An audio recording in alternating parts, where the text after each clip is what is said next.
Roll call, present are Commissioner Marciliano, Jill Notar Francesco, Vice Chair Chubb Wilcox. I can even talk, Commissioner Chris Albano, Commissioner Jackie Frost, and myself, Commissioner Renee Shippey. Not present is Carl Mondasso. Present from the Police Department is Captain Joe Mo Crawford and Jen D'Amato, Executive Assistant. So we'll start with comments from the public. Comments. Okay. Oh, you guys are easy. There's anything on the line. Jen, do we know if there's Just anybody? two attendants. I apologize. I don't know the first thing about how to run this. That's totally, I barely can get on a Zoom meeting when it's set up. nobody's hands look raised. Oh. So good. Okay, does anybody have any correspondence that they haven't circulated?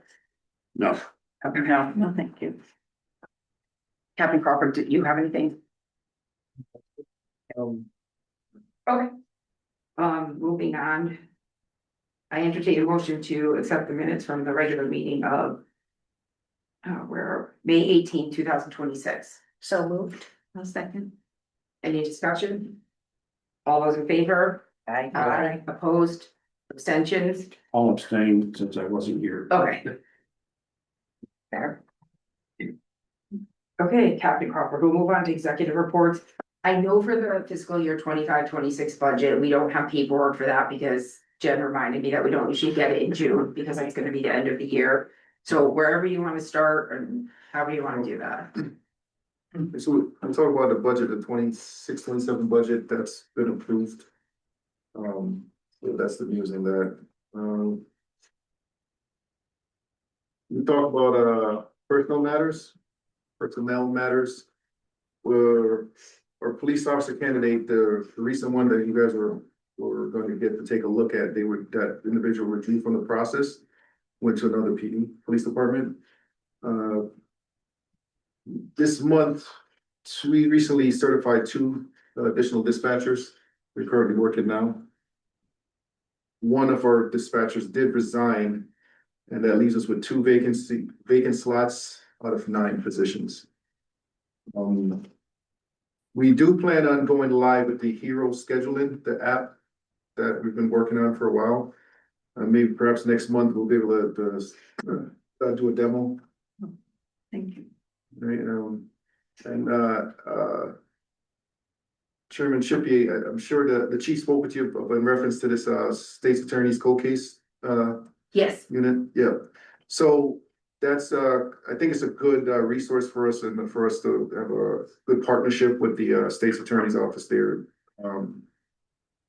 Recently I learned of, I think Saybrook has possible 2 unsolved homicides that are from very old, and it doesn't necessarily have to be homicides, but missing persons, things of that nature. So we're gonna be able to, perhaps, once I get time to dive into these cases, we can bring them to the state's attorney's cold case and work with them, along with them, see if there's anything new, with the DNA, the leaps that we've made with DNA and things of that nature. Maybe we can get some closure. So just so everybody knows, the chief called me Sunday night and just let me know that Captain Crawford's, I don't know if invited is the right word, has been asked to participate with the state cold case.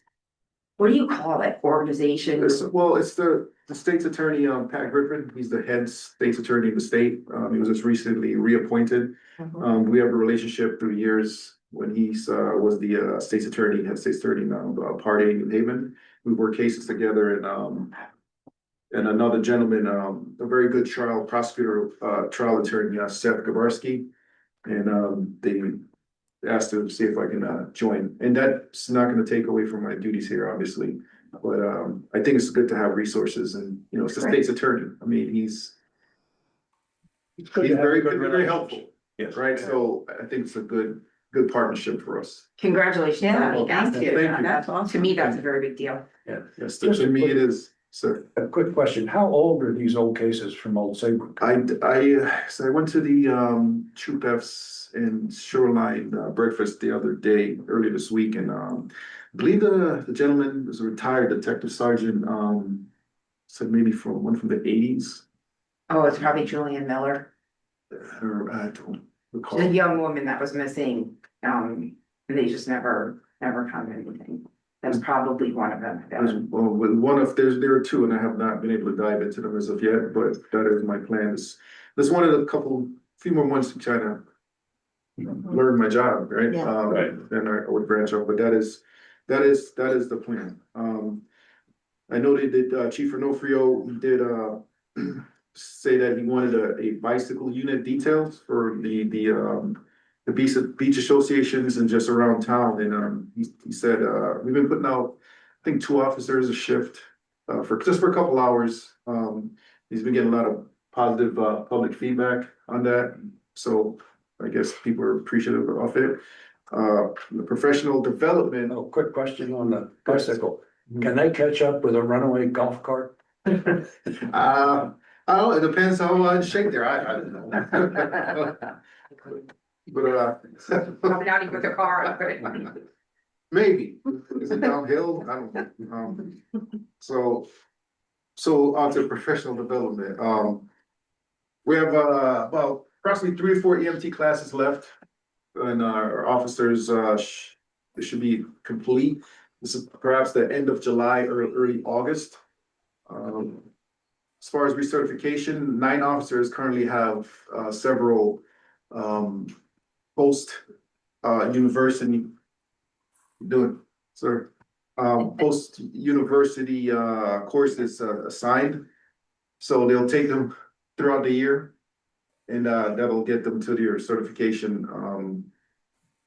We recently passed there was an audit, and it's gonna, through Connecticut Post, looks like they're gonna be doing these audits every 3 years now.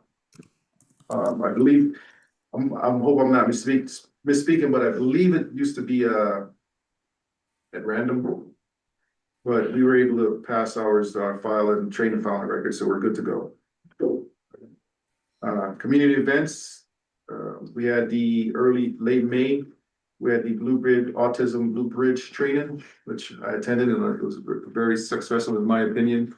That was another, program or training that, Chief Renofrio came up with and wanted to make sure officers received.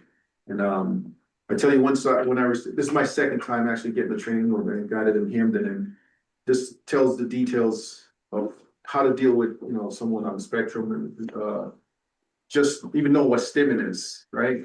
Ooh, were you there? I was there, yes. Just that whole stimming thing. I mean, sometimes when you go to a call, you see someone and they're doing something identical to stimming, and you think they're on drugs, and you don't think that they're autistic or on the spectrum. And just going to that class definitely changed the way how I interacted with, people on the streets. So I think it was a very good training for us. Could I just, I prepared a little something because I was totally impressed with that event. It was geared towards officers or any public service official interacting with young adults with autism. And I came away with a firmer appreciation for what officers need to do on a daily basis in terms of how they're going to evaluate a situation immediately. And then likewise, the danger presented to the officers in trying to assess what's going on is likewise on the other side for the person they're dealing with. And with people with autism, their behavior is very often misunderstood. Yes. So they have sensory challenges, communication challenges, triggers. And so this presenter urged the officers to ask the questions and carefully observe. One of the things that I found very impressive was statistically 2.2% of the population over 18 years of age are diagnosed with autism. And that's about 5.4 million people over the age of 18. The presenter stated, though, that the number was actually higher because there are a lot of people who are undiagnosed. So 2.2%, it's very likely that officers will interact with an autistic person within their time being out in the public. And that 40% of these individuals are nonverbal and they present with different communication challenges. But the piece of this that I think was very important was trying to understand if an autistic person is missing. What are they thinking? Where, it was very intuitive the way he laid out. You have to follow the plan that they had for the day and then try and figure out where they could possibly be. And some of them are drawn to water, some of them are, they just go wherever. And so, you know, it's very important to zero in on where they could potentially be. And that was pretty much, I was very impressed with the whole thing. He was very engaging. Very good training. I think if they bring it back, we should try to get as many people within the town as possible to go through it. And it definitely changed the way how I approached certain individuals. How was it received by the officers? No, they're all for it. I mean, They yeah, were. I mean, it's information and it makes you more effective. Yeah. At your job. I mean, I could go back from years prior to it. I go back and think, okay, this person could have been in the spectrum that we dealt with, right? And how we could have handled it in a different way. So no, it's a very good idea. It's a very good training. So I'll move on. Just this last week we had the Saybrook High School graduation, which was successful. From what I remember, I think we just, only thing that had to end up being inside due to the rain, and that we did work with the what was the name of that?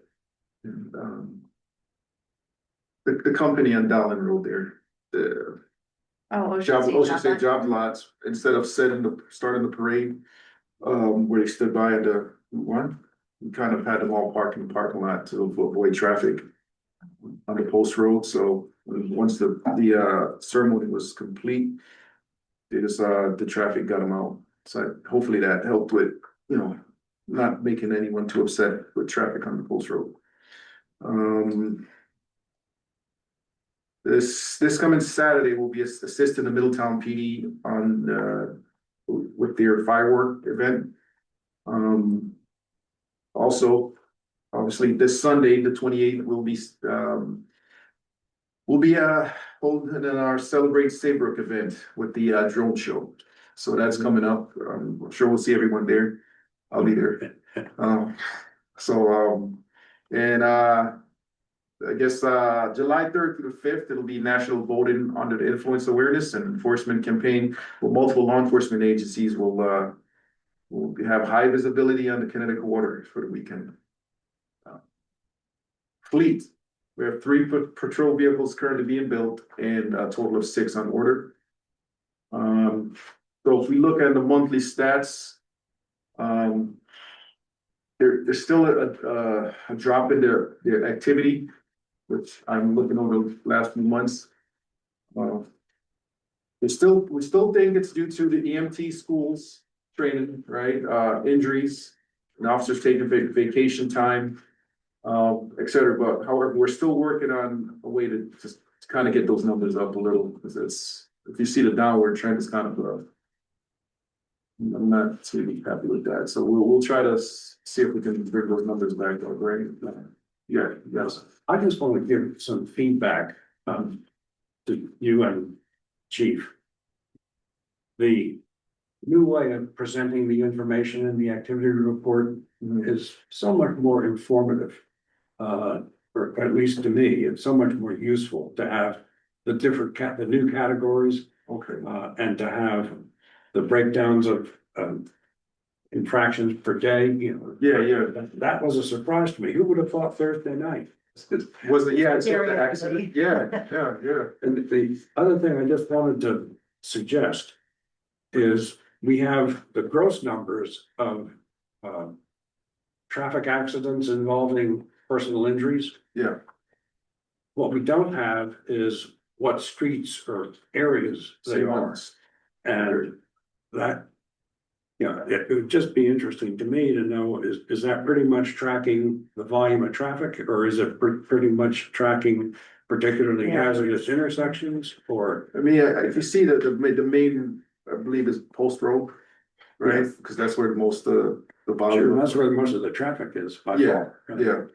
So what exactly do you wanna see, the Well- particular? Do you wanna see by neighborhoods, Chubb, or? No, what I was thinking would be, you know, if you just put a little red X, have a map of Old Saybrook and just have a little red X where the accidents are. Okay, Yeah. let's see if that's something we can do, yeah. They could probably pull a query on that. What's that? They could pull a query on that. Yeah. And that way it'll give you the time that it occurred, so not only do you know where the street is, you can track the time Yep, we can as do that. well. And were there any, injuries Well, involved? this is only for the ones with injuries, is what I'm thinking. Okay, Oh, Yeah. that's good, because that's a smaller, much It's a smaller much smaller number. number. Yes. yeah, Okay, well, but having the time too will also be able to determine, based on your shift schedule and the reporting schedule, how they align. That's a good point, Joe. so accidents with injuries, okay. And last, I don't been probably talking too much, last one here, so golf course, or golf carts, we deposited $10,167 so far. Approximately 1,373 have been processed or recorded. And others, are still have not been processed as of yet.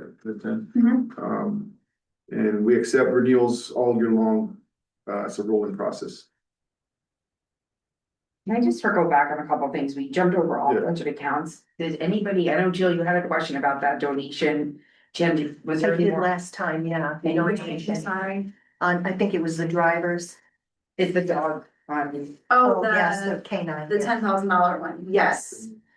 We talked about that. That would I be had, cause I nice. went back and I looked at, If not, we can get it at the next meeting. That was just one thing that I remembered. She did get it. so I have the details around, after the meeting, can I tell you? Sure. Okay, You can I'll get- just I'll get you the email the name. information. Yeah, To yeah. us, separately. Renee might know the name if I tell her. I don't think we need. Yeah, that's right, yeah. Yeah. Well, no, Jill had asked. No, last I meeting, was- that's I why was I curious. brought it up. The $10,000. In a Yeah. public session, if somebody. Wow. I Somebody don't know how might that want works, but. I thought it yes. was an anonymous donation. Well, They but wanted it the name doesn't with some- state. I don't know how that works. It was an estate donation. So when somebody passes away, you can put in your will that you want a certain amount of money to go to places, and that's what this person did. And he also donated to other departments in Saybrook too. Does anybody have any other questions on budget accounts? Oh, thank you. No. Okay, there's something else. Oh, I think I had asked about putting the Celebrate Saybrook, just as a reminder to the public, it's from, is it 10:30 that the street, that main street's gonna close down, or what, 1:30, or 1 to 10:30? 1:10, yeah, something like that. 1 or Okay. 1:30 is, I believe. And they did ask if you're attending Yeah, Mass at St. so John's. might have started at 1:30 and then went to 1. Yeah, And then if you're gonna attend Mass at St. John's to park and back, but I think it would be over by then. it should be. Yeah, Yeah. okay. So we're gonna put the trucks on from 1 o'clock to 4? They're gonna, I believe, start going down to clear the road at 1. Technically, it's shut down at that point. If there's any cars parked on the side, they'll get those moved. And then when it's safe to do so, they bring down all the vendors. So it's quite the process. Yeah. Okay, did anybody have any other questions on the executive reports? No, thank you. No, good. Okay. Any comments from the public? Oh, I did have two other questions. I noticed in the executive reports, they had what struck me as two new categories, dog pound feeding and prisoner meal order. Is that something new that we're tracking? So this is, in the past, we served hot pockets. And we kind of want to go away from that, where we're not, For good reason. yes, for good reason. So we partnered with, I can say, Oh, yeah. the Parkman, the local diner. And this just makes it easier where they'll have a set of buttons for breakfast, lunch, or dinner meal. So per month, so let's say we have 5 arrestees that need to be fed at any particular time during the day. We'll call, dispatch will call and call the Parkman. And the officer will go and pick up the meal, and at the end of the month, they'll bill they'll bill us. So Perfect. no more hot Yeah, pockets unless extreme, inclement weather, things of that nature, but there's no more of that. That's great, yeah. And we also have for kosher, there's also for Sure. kosher, yeah, so just in case. And if anything else comes up with the meal, we'll figure it out, but that's where that came from. That's great. That's a good idea. Thank you. Sir. Did you have any questions? No, just some comments. I see them to the end, they're all good stuff, I'm pretty sure.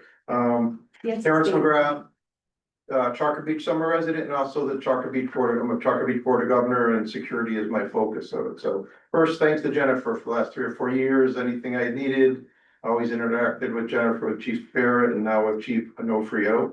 And welcome Captain Crawford, looking forward to that, and comment on your bike patrol, they were in Chalker Beach last week, so somebody stopped me Saturday night and said, police officers on bikes, so they were seen. So very positive, and I was a private security contractor for 30+ years, and we did bike patrols in the early 90s, introduced them to campus security, which was awesome. So I'm big proponent of that. 3 things that we were told by Chief Onofrio and some of the comments when he came, I'm also a member of the Coastal Resilience Coalition. Roadway enforcement with street parking is gonna be a big one this year, and our streets are small in Chalker Beach, so we very much welcome that. We've told our residents, we had our annual meeting this past Saturday, not even tires on the street and the rest of the car on the grass. I mean, we're very concerned, and our residents are about vehicles coming in, so definitely support that. Golf cart regulations, we know we have issues. And we were told underage driving and nighttime driving were also a big focus. And e-bike regulations. The last one, the one I'm gonna say need help with are dog walkers, especially on the beach. We've had 2 serious incidents, one on May 31st and this past Wednesday. The May 31st one, there was injuries to both pet and human. So our private waterfront owns up to the high tide line, below that is state property. We can't enforce anything as Chalker Beach, we don't have it, so our association has no ability to enforce either private property or below the high tide line, except for Chalker Beach property, which is 200 feet of beach. But our residents, we have issues. People do walk without dogs on leashes. They've attacked people, they've attacked dogs. And I know that's the same way with the roadway. I mean, people assume that because Chalker Beach is a private association, we control our roads and we can enforce things. We don't. And Chief Spirit, Chief Onofrio, same thing. You don't have any responsibility for the roads. But we have a lot of people walking dogs unleashed, coming from other beaches, walking across the beach, going after dogs that might be on private property, and we have a lot of young kids coming, a lot of grandkids now.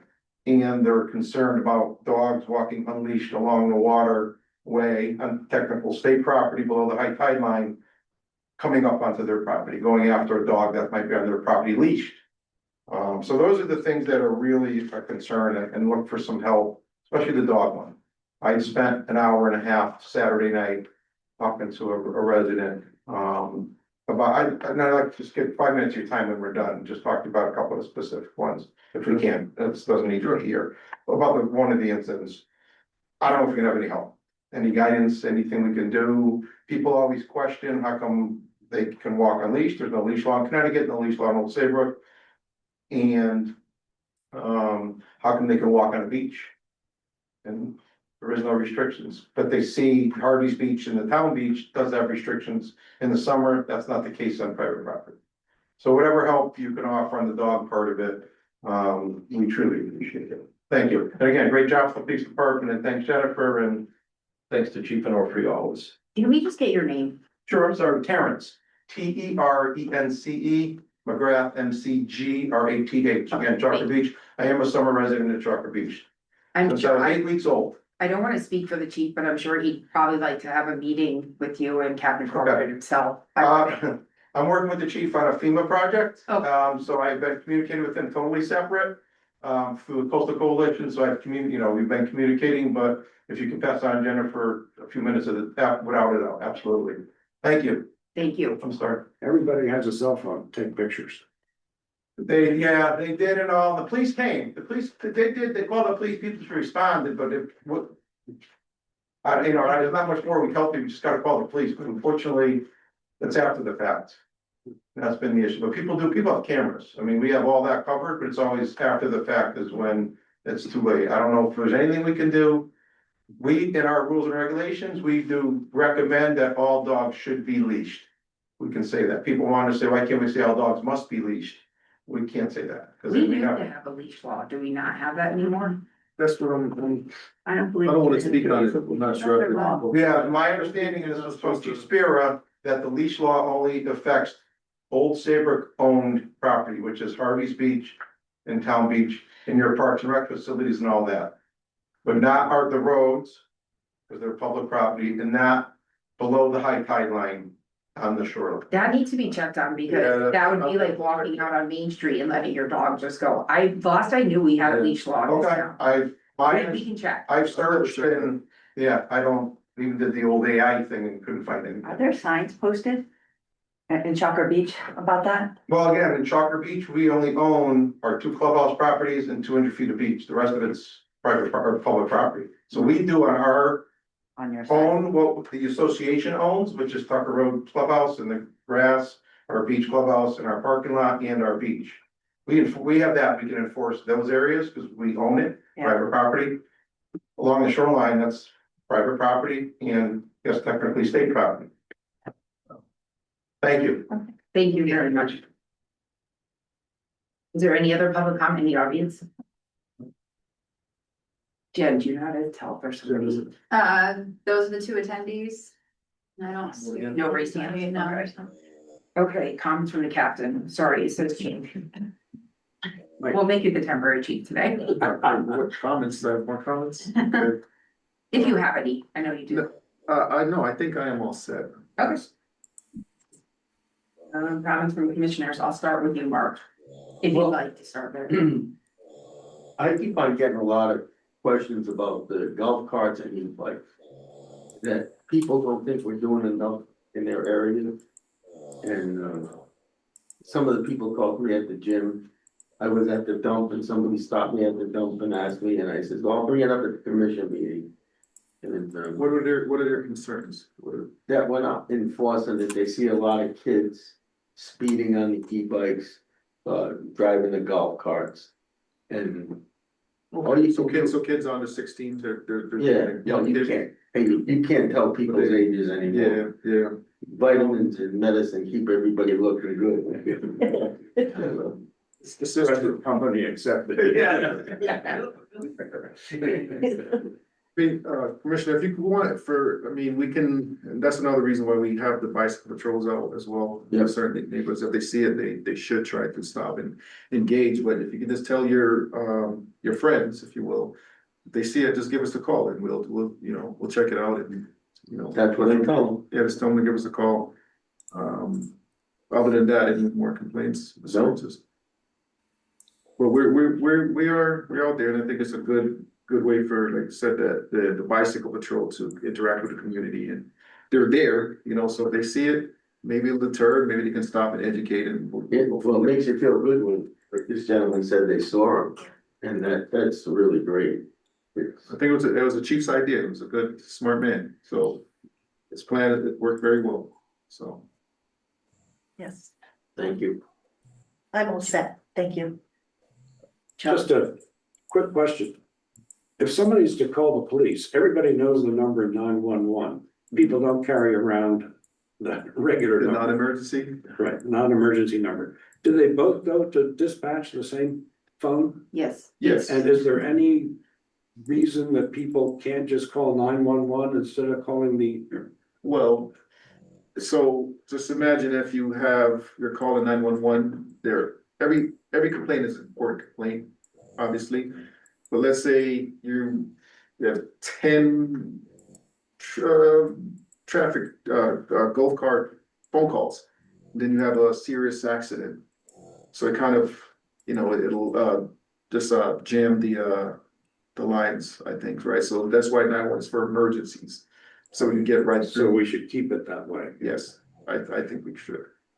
Put the regular number in your phone. 860-395-3142. That's what I mean, I do, yeah. It's not, yeah. I did not know that. I really would hope that people would have enough common sense to not call 911 over something that is not a true emergency. It happens and it's okay. It's not, it does happen. It's fine, but you know what? It's fine when it's not their person that had the emergency. That's gotta stop. Not just here, in general. An emergency is not, my neighbor ran on my grass. That's not an emergency. Yeah, that was it.